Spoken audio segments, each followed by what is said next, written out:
Ishte parashikuar të përfundonte në muajin prill të vitit 2015, por ndryshimi i projektit dhe disa avari gjatë punimeve kanë bërë që të diktuara nga financuesi që është Bashkimi Evropian, përmbyllja e punimeve për burgun e sigurisë së lartë këtu në fshatin Req të rrethit të Malësisë së Madhe të shtyhen me një vit. Çka i bie që në prillin e 2016 ai do të mund të jetë në dispozicion të autoritetit të lartë të burgjeve në Shqipëri për sjelljen këtu të rreth 900 të burgosurve, asa është edhe kapaciteti i tij. Vlera e këtij financimi të Bashkimit Evropian kalon 14 milion euro dhe ky burg do të shërbej për të sjellë pikërisht të dënuar të cilët klasifikohen në shkallën më të lartë të sigurisë.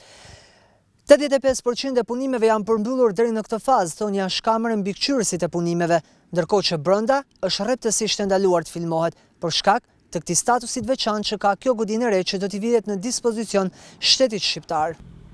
Të vetmet pamje që mund të marrësh në këtë burg të sigurisë së lartë janë vetëm ato nga jashtë, pasi siç thonë mbikëqyrësit e punimeve, drejtoria e përgjithshme e burgjeve e ka ndaluar rreptësisht futjen brenda të kamerave për shkak të cënimit të sigurisë. Punimet janë përmbytur në ndërtimin e qelive, dhomave të vizitave dhe administratës, ndërsa kanë mbetur disa element shtesë që lidhen me këndet e argëtimit për të burgosurit, dhomat speciale, sheshi për parkimin e automjeteve e tjerë. Ky burg shtrihet në një sipërfaqe prej 16 hektarësh dhe projekti final i tij është ky.